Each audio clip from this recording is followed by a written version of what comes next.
Koko merupakan tanaman komoditi terbesar di Malaysia selepas sawit dan getah. Penanaman koko bermula sejak dari abad ke-18 sehingga kini. Florana ladang koko antara salah satu lokasi penanaman buah koko. Ahmad Zahid Abdul Jamal, 30 tahun, telah mengusahakan ladang yang terletak di Kampar Perak ini sejak dari tahun 2016. Saya tolong membersihkan kebun tebiar yang pernah diusahakan oleh arwah tok dan nenek saya pada sekitar tahun 70-an. Diorang dah start buat dah. Walaupun kebun dah lama terbiar, saya perasan ada beberapa pokok koko yang masih hidup dan mengeluarkan hasil. So dari situ saya mula tertarik untuk mengkaji tentang buah koko dan bagaimana sejarah penanaman koko di Malaysia. Selain penanaman koko, ladang seluas 2 ekar ini juga dimanfaatkan dengan penanaman pokok buah-buahan yang lain. Pokok koko memerlukan penjagaan yang sistematik seperti sistem pembajaan, kawalan dari penyakit dan perosak sehingga ke proses penuaian. Untuk mendapatkan hasil yang cepat dan buah yang berkualiti tinggi, kami hanya menanam pokok koko melalui teknik cantuman sahaja. Pokok teknik cantuman ni, dia boleh mengeluarkan hasil dalam masa 1 tahun dan memastikan buah yang dihasilkan berkualiti tinggi. Dengan bantuan 2 orang pekerjanya, sebanyak hampir 2,000 kilogram buah koko akan dikutip setiap tahun. Umum mengetahui bahawa biji koko mempunyai pelbagai khasiat dan vitamin. Tidak hairanlah jika permintaannya amat tinggi setiap bulan. Sebenarnya ramai yang tak tahu sebenarnya buah koko ni mempunyai banyak khasiat. Menurut kajian sains, koko ni dia ada unsur theobromine dan polyphenol yang membantu kita untuk melancarkan peredaran darah, mengimbangi kolesterol dan gula dalam badan dan mengurangkan tekanan darah tinggi. Selepas dituai, biji koko akan melalui proses pengasingan. Proses ini mengambil masa kira-kira 2 jam bergantung kepada jumlah buah koko. Biji koko yang rosak akan dicampur dengan campuran baja organik, manakala biji koko yang baik pula akan dikeringkan terlebih dahulu sebelum dijual ke Lembaga Koko Malaysia dan kepada pelanggan yang datang ke ladang untuk membeli secara langsung. Berbudi kepada tanah semestinya membawa pulangan yang lumayan. Tanaman koko hasil bumi yang amat berharga, yang tinggi nilainya. Apa yang penting, usaha dan yakin dengan kebolehan diri agar dapat berkongsi hasil dan manfaat kepada semua. Sugi perasan tak kalau kita ke mana-mana sahaja, di kedai runcit ke, di pasar raya ke, coklat tu mudah sangat nak cari. Sampai tak tahu nak pilih yang mana. Dan tahukah anda di seluruh dunia ini 40 hingga 50 juta orang bergantung kepada koko untuk mencari nafkah. Tapi Hawa, sebenarnya sekarang ni kita makan coklat yang jenis bar dan semacam kan, tapi di awal-awal dulu koko ataupun kakao dijadikan minuman. Dia bermula sebagai minuman, selepas itu baru dijadikan serbuk dan dijadikan bar coklat. Tadi kita nampak dalam paparan tadi tu pot coklat kan, cantik sahaja, macam orang kata saiz nenas kecil medium. Dalam tu ada lebih kurang 30 hingga 50 biji kakao yang boleh orang kata dijadikan 7 bar coklat susu ataupun 2 bar dark coklat. Sebab dark coklat memerlukan lebih banyak kakao kan. Tapi kan Sugi, depan kita ni ada macam-macam kan? Ya, betul. Depan Sugi ada kek coklat, depan kita ni ada pasta. Ini menarik. Yang ni kita nak tahu juga selepas ini. Jadi tanpa melengahkan masa lagi, kita nak terus kenalkan tetamu kita pada hari ini. Yang pertama sekali kita bersama dengan Chef Abdul Manan Rahman. Assalamualaikum Chef. Waalaikumsalam Hawa. Selamat tengah hari Chef. Selamat tengah hari. Hai Chef. Ya, salam tengah hari. Terima kasih ya kerana bersama kami. Ya, sama-sama. Terima kasih juga kerana menjemput. Sama-sama. Kita juga bersama dengan Chef Raja Syazwina, Raja Sulaiman. Apa khabar? Baik, Assalamualaikum dan selamat sejahtera. Waalaikumsalam. Dan seterusnya kita bersama dengan Puan Hafizah Muhammad Dimyat. Terima kasih Puan kerana bersama kami. Terima kasih jemput. Okey, baik. Kita mulakan dahulu dengan perkongsian daripada Chef Nan. Chef Nan ada nak kongsikan demo coklat mentega kacang. Chef, apa itu coklat mentega kacang, Chef? Bunyi dia pun cukup sedap, terliur saya dengar. Okey, apa nama ni? Okey, coklat mentega kacang ataupun kita lebih kenal sebagai peanut butter chocolate ya. Actually peanut butter chocolate ni kalau kita tengok video yang akan disediakan tu macam di depan saya ni lah.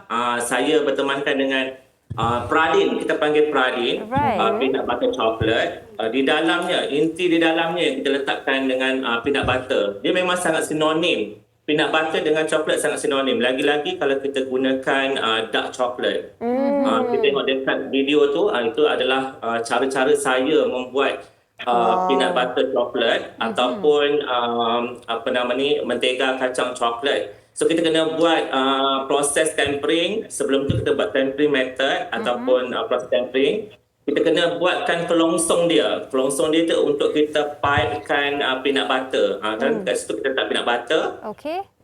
And then kita masukkan pula dalam peti sejuk sekejap untuk bagi dia set. Dan kita cover balik coklat dekat atas tu supaya dia menutupi kita punya peanut butter tadi.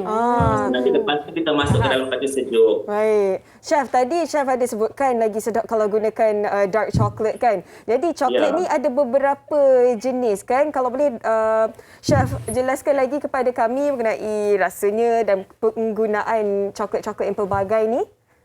Okey, kalau yang mana yang tak tahu lagi, okey, coklat ni sebenarnya ada 3 jenis. Kita ada dark coklat ataupun coklat gelap, kita ada milk coklat atau coklat susu dan juga kita ada coklat putih. Dan di pasaran juga kita ada pelbagai pula jenis-jenis kategori coklat pula. Okey, untuk yang kategori yang terbaik kita pakai coklat real ataupun couverture. Yang tu kita kena menggunakan teknik tempering. Selalunya yang tu memang high ataupun harga dia sangat tinggi. Dan yang keduanya kita ada compound coklat. Compound coklat tu kita menggunakan cocoa butter substitute, sama ada kita gunakan lemak sayuran ataupun lemak haiwan. Dan yang ketiga kita ada coklat masakan. Biasanya kalau yang paling sedap memang kita gunakan real chocolate, di mana yang kita gunakan dark chocolate sebab dark chocolate mengandungi banyak cocoa liquor ataupun likur koko, di mana persen likur koko tu lebih dan dia kurang manis. Sebab peanut butter tu dia agak manis dan juga masin kan. So dia memang sesuai lah dengan dark chocolate. Okey, baik. Dan Chef tadi berkata teknik tempering ya? Tempering. Okey, tempering. Okey, teknik tempering tu Chef, walaupun ada yang mahir, orang kata mahir buat, tapi adakah jenis coklat tu, coklat yang berkualiti dan kurang berkualiti tu memainkan peranan dalam teknik tempering tu? Okey, untuk teknik tempering atau pengsuhuan dalam bahasa Melayunya, kita ada hanya menggunakan coklat real ataupun couverture sahaja. Di mana 3 coklat komponen coklat tadi iaitu dark, matte dengan white, kita punya suhu dia sangat berbeza. Macam contohnya kalau milk coklat, kita kena turunkan suhu coklat tu daripada 50 darjah Celsius kepada 28 hingga 29 darjah Celsius supaya kita dapat balik kita punya coklat tu punya suhu 28. Itu suhu yang paling ideal untuk milk coklat. Untuk dark coklat pula, Hawa dan Supita, kita kena turunkan suhu daripada 50 darjah Celsius kepada 29 hingga 30 untuk kita dapatkan balik suhu yang ideal pada 30 suhu dia. 30 darjah Celsius sangat sesuai untuk coklat dark dengan white chocolate. Okey, baik. Wow, banyak saya dah pelajari. Tak tahu pula suhu itu memainkan peranan yang cukup penting ya, Chef. Baik, Chef. Terima kasih atas perkongsian. Tapi Chef, di mana mereka boleh mempelajari lebih lanjut berkaitan dengan resepi-resepi ataupun teknik-teknik ini, Chef? IG Chef. Okey, actually saya bekerja dengan Lembaga Koko Malaysia sendiri. Tadi kat video pun pasal biji koko yang dijual kepada Lembaga Koko Malaysia. So kita mereka yang di luar sana kalau nak belajar buat coklat boleh terus ke IG saya Chef Nan Rahman. Juga boleh pergi direct kepada Lembaga Koko Malaysia lah. Okey, baik. Okey, terima kasih banyak-banyak kepada Chef Abdul Manan. Perkongsian sangat bermanfaat buat kami pada ini. Terima kasih. Selamat maju jaya. Okey. Sama. Itu dia tadi bukan saja resepi coklat peanut butter ataupun mentega kacang. Seterusnya kita ada demo pasta coklat dan juga demo tulang rusuk sos coklat. Mungkin ada dalam kalangan anda terkejut kan, biasanya dessert ataupun pencuci mulut. Betul. Tapi ini berbeza sedikit. Terus bersama dengan Chef Raja Shazwina dahulu. Tetapi sebelum itu, Ya, kita nak kongsikan bersama dengan anda trivia berkaitan dengan coklat.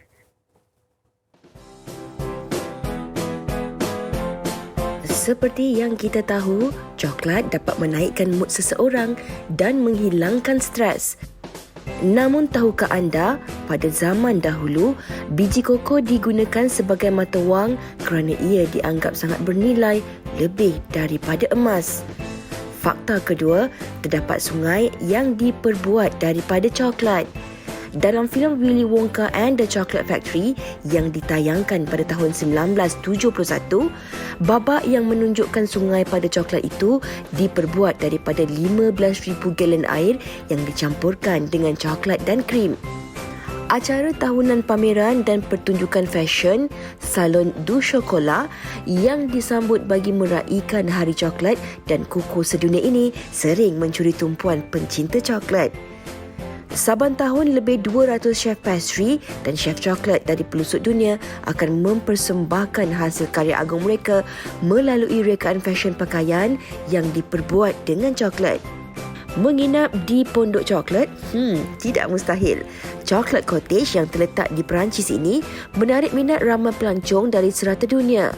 Keseluruhan binaan rumah ini diperbuat dengan 1.5 tan coklat sebenar. Uniknya, sesiapa sahaja boleh merasai pengalaman bermalam dengan aroma coklat yang mengasyikkan dan pengunjung tidak perlu risau kerana rumah ini tidak akan cair apabila suhu panas. Kini tular di media sosial merupakan pakar pastry dan coklat terkenal, Chef Amaury Gayshon yang berasal dari Geneva, Switzerland ini sangat sinonim dengan ukiran coklat gergasi hasil kreativitinya yang halus dan mewah.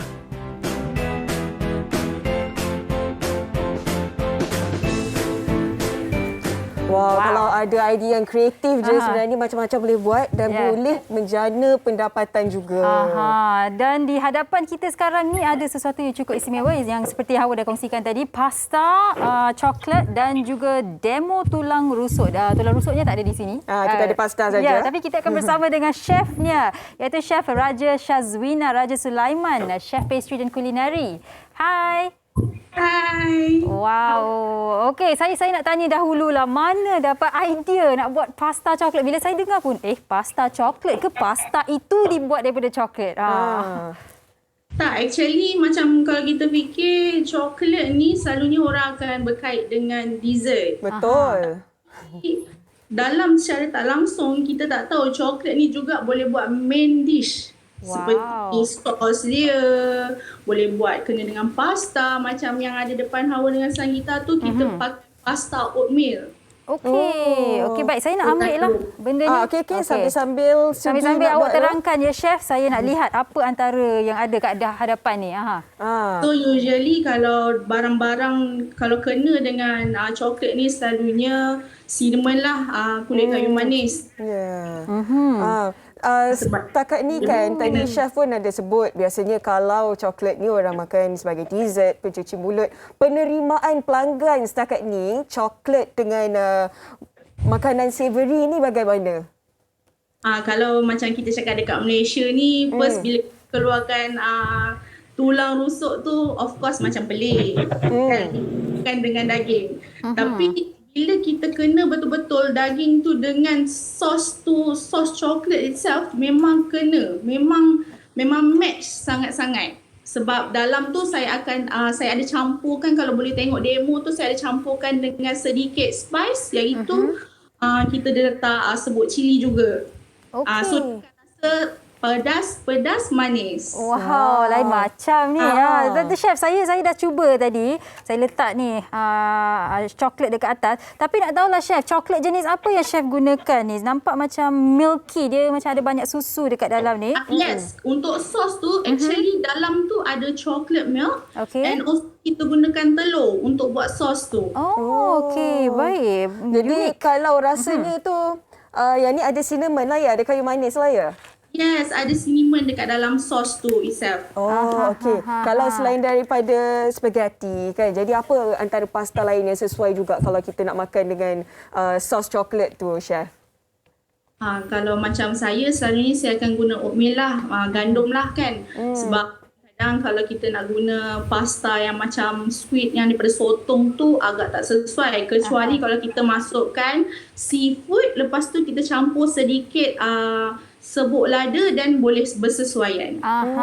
Okey. Chef, bau coklat tu memang menarik perhatian saya, tapi nanti saya cubalah chef. Tapi chef, kalau dark coklat ni kan dia pahit.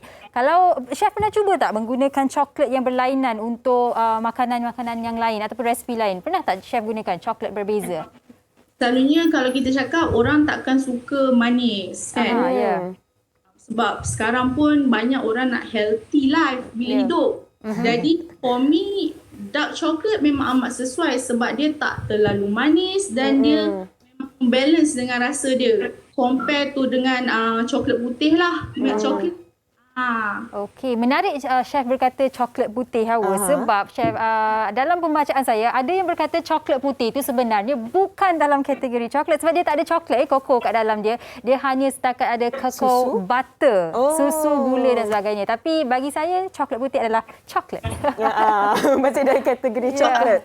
Kalau kita nak main dengan coklat putih tu pun susah juga sebab dia dengan liquid yang banyak. Okey.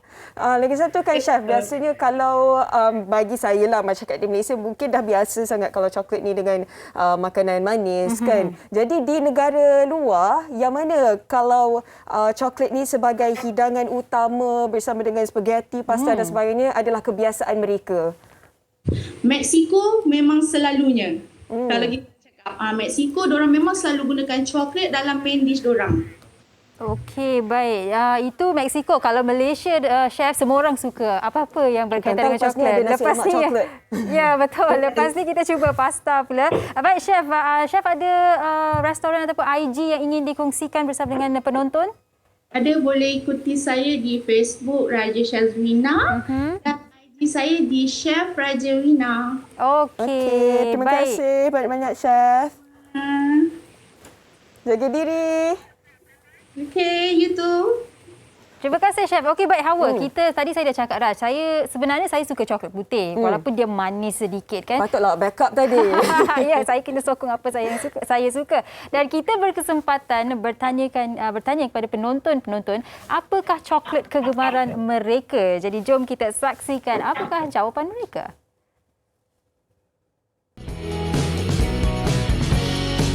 Saya peminat coklat. Saya sangat suka makan coklat sebab saya rasa coklat tu dapat hilangkan saya punya stres dan penat.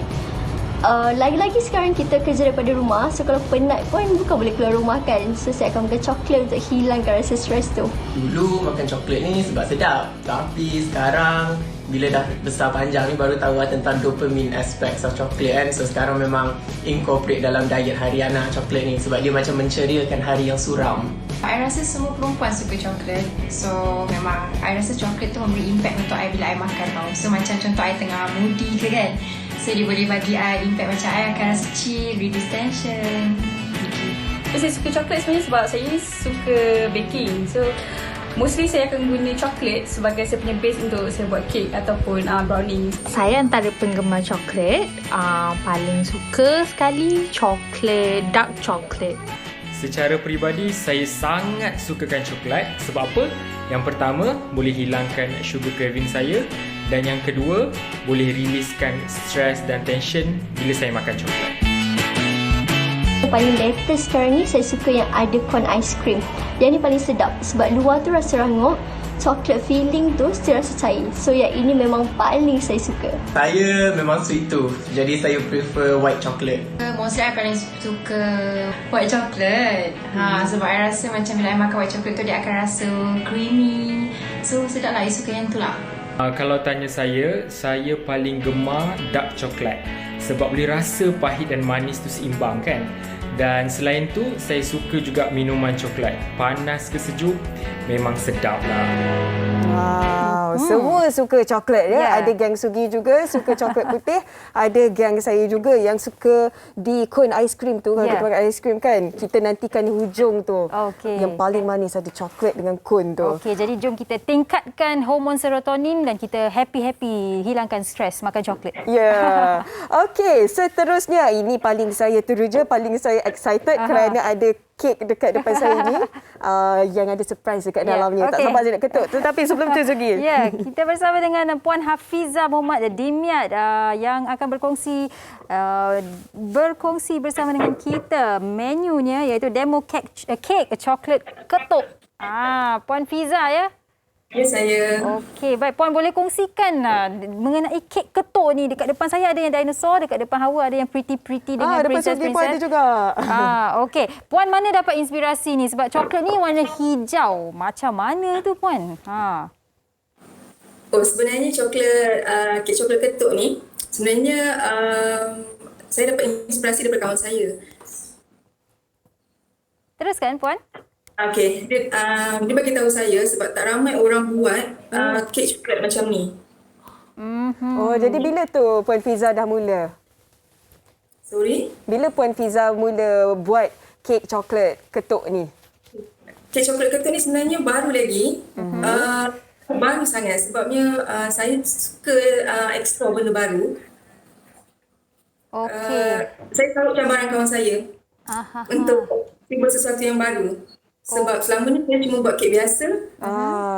Betul juga tu. Sebab kalau kek coklat semua orang dah jual kan. Betul. Saingan pun tinggi juga. Tetapi bila kek coklat ketuk ni tak ramai orang buat. Jadi cabarannya apa Puan Fiza bila nak buat luarannya yang nak kena ketuk ni? Masa mula-mula buat ada coklat yang bila kita ketuk tak pecah sebab terlalu tebal. Ada yang terlalu nipis, bila dekor dia jadi lembut. Itu antara cabaran-cabarannya, tapi saya sahut cabaran kawan saya untuk cuba hasilkan kek coklat ketuk ni. Okey, baik Puan. Luarannya tu Puan gunakan coklat putih ya? Kalau lihat paparan tadi coklat putih. Lepas tu kalau kita nak dapatkan warna, kita tambahlah warna pewarna ya. Untuk dapatkan warna. Okey, tadi Puan berkata kadang-kadang coklat tu nipis, kadang-kadang coklat tu tebal. Sekarang ni nak masukkan pula inti kek tu. Macam mana kita nak dapatkan konsistensinya Puan? Suhu coklat sendiri. Okey. Okey, apa yang membuatkan saya tertariklah Sugi? Kek ni dah berada dengan kita dah lebih setengah jam dah. Tetapi masih lagi tahan, tak cair langsung. Jadi apa rahsianya Puan Fiza? Rahsia dia ya? Tak, sebenarnya tanya rahsia. Tak pula tips dia. Yang itu saya buat tebal sikit. Okey, baik. Hawa, awak nak cuba ketuk tak? Kek ketuk dekat depan awak tu. Sambil-sambil tu saya nak tanya kepada Puan Fiza lah. Setakat ni Puan, kek ketuk yang paling orang kata luar biasa yang pernah Puan hasilkan. Awak nak ketuk? Boleh. Okey, saya cuba. Bismillah. Okey Puan Fiza, kita lihat. Wow. Jadi. Wow. Allahu Akbar. Sorry. Habis ratu tu dah kehilangan dia punya. Saya terlebih coklat hari ni. Wah, saya nampak macam ada cincin lah kat dalam. Ya ke? Ada orang lama ke? Okey. Angkat ya. Ketuk pun boleh juga. Ketuk pun boleh juga. Sayangnya nak ketuk cantik sangat. Dah ketuk, kita kena angkat ya. Okey, tapi Puan, setakat ni cuba. Apa yang paling luar biasa pernah Puan hasilkan? Untuk melamar, letak cincin dalam tu. Yang ni untuk orang yang nak melamar lah. Wow. Cantiknya. Ada cincin ke awak? Ada cincin lah. Siapa Untuk yang melamar ni? Sugita ke? Fiza Sabjahan ke? Ke Hawa Rizwana ke? Cincin emas ke tu? Okey, tapi tak apa. Menarik. Cukup-cukup menarik. Dan ini untuk orang yang nak melamar. Mungkin yang di hadapan saya ni untuk budak-budak lah ya. Nampak ada dinosaur dan sebagainya kan. Tapi Puan, mungkin bagi mereka yang nak membuat pesanan, nak tahu lebih lanjut mengenai kek ketuk ni, boleh tak Puan kongsikan laman IG Puan? Okey, boleh ikuti IG saya dan Facebook Fiza Dingyan. Okey. Saya nak tanyalah Hawa. Satu lagi soalan Puan. Ini orang yang melamar. Kalau last minute nak melamar boleh ke order? Berapa lama sebelum nak lamar tu kena tempah Puan? Seminggu sebelum. Okey, jadi fikir-fikirkanlah bila nak melamar tu ya. Kena tahu warna kegemaran, kek kegemaran ya. Okey, baik. Terima kasih Puan Hafizah. Jaga diri. Terima kasih. Okey, awak excited ya dapat kek. Excited bukan kek saja, excited dapat cincin walaupun bukan ditujukan untuk saya lah. Okey, baik. Kita dah lihat pelbagai jenis menu dan coklat. Dah banyak kita dah pelajari mengenainya, macam mana nak buat dan sebagainya. Tapi tahukah anda di seluruh dunia ada macam-macam dan banyak museum coklat di Switzerland, di Florida, di Belgium dan di Malaysia pun sebenarnya ada museum coklat, dan kami nak kongsikan bersama dengan anda paparan berkaitan dengan museum coklat. Jom kita pergi melawat.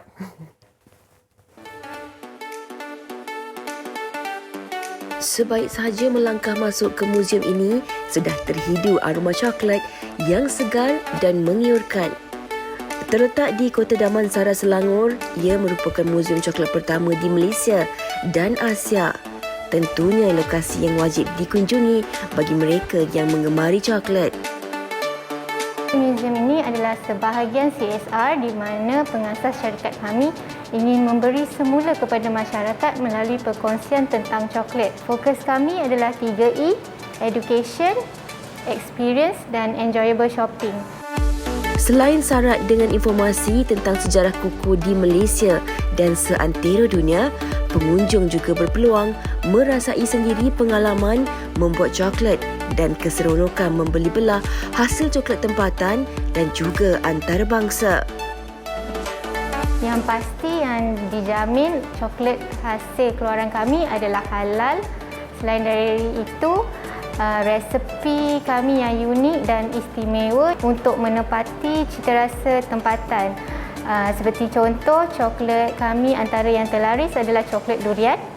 Kami adalah pengeluar coklat durian yang pertama di Malaysia.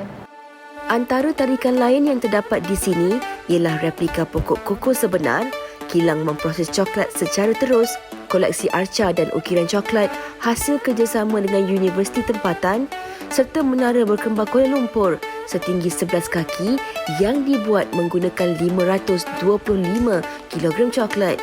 Coklat juga terbukti boleh memberikan aura yang positif kepada penggemar coklat, dan juga kita lihat sekarang coklat digunakan di mana-mana saja, dalam coklat drink, dalam masakan. Sebab tu saya rasa coklat memang dah sebati dengan kehidupan kita.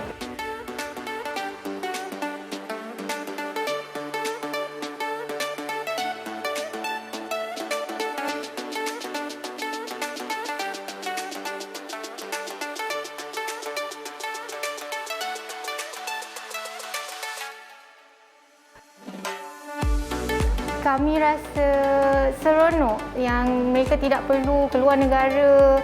Lagi-lagi zaman pandemik ni, mereka hanya perlu datang ke Kota Damansara dan mereka dapat merasa coklat yang berkualiti tinggi.